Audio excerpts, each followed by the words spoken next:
Ya. Baik, Assalamualaikum warahmatullahi Waalaikumsalam wabarakatuh. warahmatullahi wabarakatuh.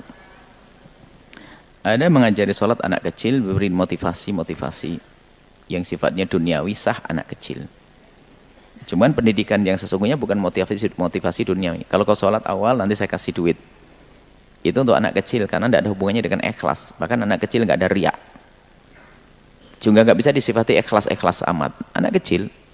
Tapi kalau sudah kelas dewasa, motivasinya bukan saja urusan materi, tapi membangun iman di hatinya agar punya rasa takut kepada Allah di dalam meninggalkan kewajiban atau melakukan keharaman.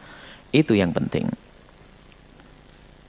Ini kemudian kita masuk kepada solusinya. Sebelum bicara solusi ibu yang solehah, kita harus tanya dong sebabnya. Barangkali ibunya punya andil sebab, misalnya apa? Televisinya bebas, kasih HP, itu yang ngasih siapa? Ya mboknya kan. Ya sudah, tidak pakai aturan, pulang pun bebas. Ya itu, karena di rumah tidak biasa dengan peraturan yang baik. Mestinya kan dikasih rambu-rambu, dan dalam mengingatkan pun rambu-rambu kebaikan. Misalnya, anakku tidur sore sayang ya, jam 11 sudah tidur. Biar apa? Biar besok pagi kamu tidak melanggar Allah, bisa sholat subuh. Bahkan kalau seorang ibu yang cerdas ini menidurkan anak di awal waktu, bukan sholat subuh bahkan yang diharap, agar bisa tahajud dan sama umi. Nah ini, jadi waktu tidur mereka juga harus kita tata, kita atur. Cuman kadang sebagian orang tua tidak mempertimbangkan sisi ini, maunya sholat subuh langsung bangun, tapi mainnya juga dibebaskan. Kemudian yang kedua adalah ibu jangan sombong di dalam mendidik anak, merasa aku bisa merawat anakku dan mendidik dan mengarahkan anakku. Itu awal kegagalan. Kalau orang merasa bisa, itu malah dia tidak akan mampu nanti. Akan tapi berpikirlah untuk menyadari kekurangan Anda, kekurangan kita di dalam mendidik anak. Biarpun kiai pun ternyata nggak bisa ngajari anaknya ngaji, karena dia sibuk ceramah sana sini. Saya baru pulang Pak, Bu. Saya baru pulang nih, belum ngapa-ngapain, belum mandi lagi. Jadi pulang dari Brunei jam 1 malam, semalam sampai sekarang. Baru mobil masuk langsung ke sini. Buru-buru saya mengajari anak saya. Ya kan? Makanya saya merasa tidak mau mendidik anak-anak saya. Saya minta tolong kepada Ustadz untuk mendidik anak saya. Kalau saya sombong, berantakan anak saya. Saya kan punya ilmu. Baca bisa, baca kitab bisa, ini bisa, saya ajari semuanya anak saya nggak perlu orang lain. Gagal saya. Yang pernah nyantri juga. Artinya ibu, bapak, semuanya dalam urusan mendidik anak, jangan sombong Anda dengan kelebihan yang Allah berikan kepada Anda. Kayak tadi ayat hari ini kan begitu, sombong aku bisa. Tapi ingat, minta bantuan kepada orang. Kenalkan dengan orang soleh ibu. Selama ini bergaul dengan siapa? Dan kalau kita amati rata-rata anak tidak sholat, anak badung bandel, jangan disalahkan anak, biasanya orang tuanya. Mohon maaf, saya tidak menyalahkan ibu yang solehah, ibu menginginkan, tapi kadang keteledoran karena orang tuanya tidak cermat di dalam mendidik.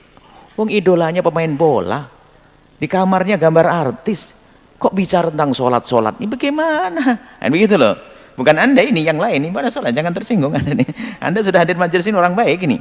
Inilah kadang-kadang kita ini nggak mendidik dengan benar kepada anak-anak kita. Maunya anak kita tuh kayak robot, langsung sholat, nggak pernah dididik. Satu tahajud mau tahajud, atau orang tuanya langsung, nggak bisa. Maka diantaranya orang-orang cerdas adalah berpikir bagaimana anaknya tinggal di tempat yang di situ lingkungannya khusus, bisa tahajudan, namanya pondok pesantren, bisa sholat dengan ini. Termasuk orang-orang cerdas. Karena apa?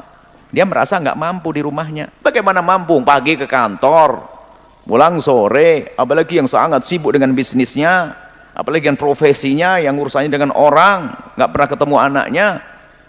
Jangan sampai nanti ternyata anaknya dikasih pembantu, berarti pembantunya lebih pintar dari dia dong. Ini kan orang-orang aneh hari ini.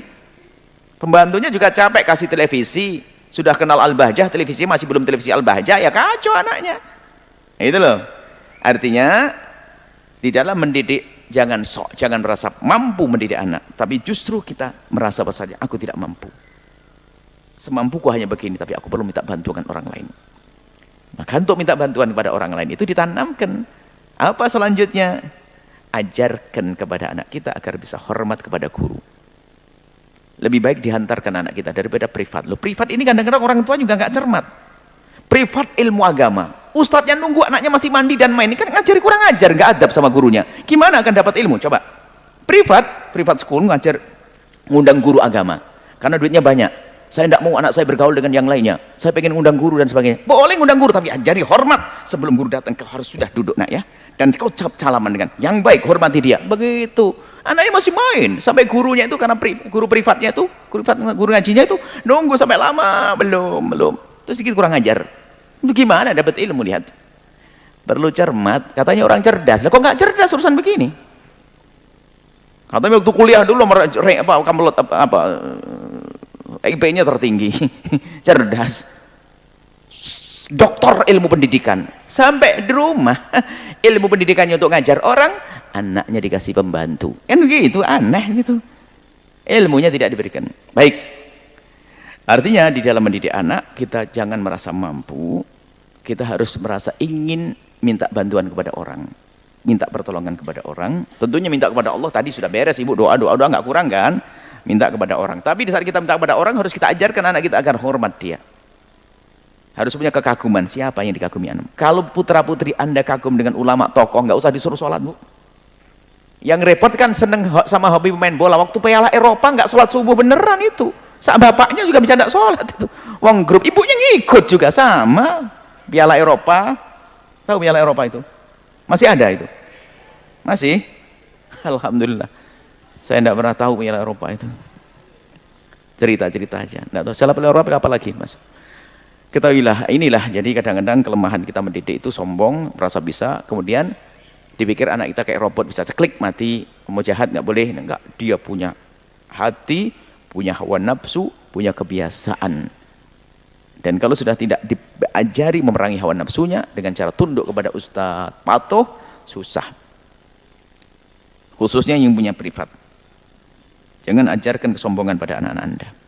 Ajari hormat kepada gurunya.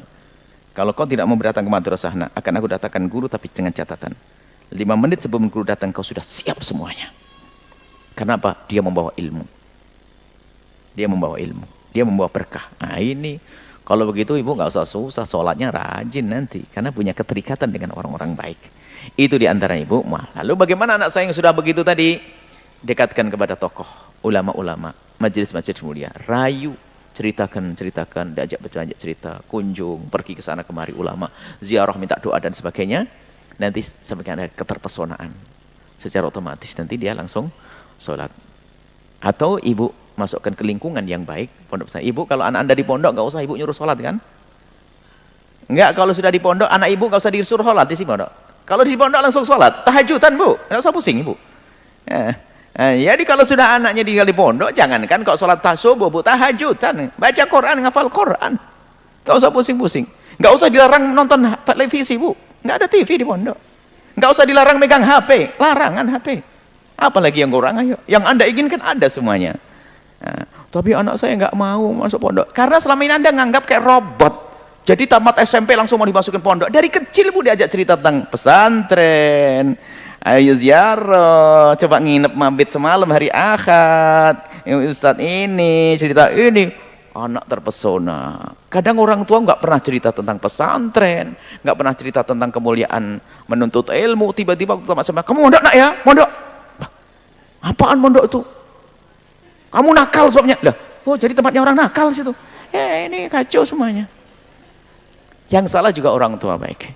Jadi kesimpulannya, setelah itu semuanya banyak pelanggaran-pelanggaran pada anak. Itu sebabnya karena orang tua. Sebab dia lahir setelah kita. Dia adalah mencontoh orang tua, dia yang lihat kita. Seperti itu. Rata-rata semacam itu. Maka dari itu berbenahlah kita. Yang tanya ibunya, bapaknya. Kalau yang tanya anaknya, oh saya habisi anak itu tadi. Harus patuh ke orang tua ini. Jadi kita sebagai ibu semuanya harus seperti itu. Koreksi diri kita sendiri.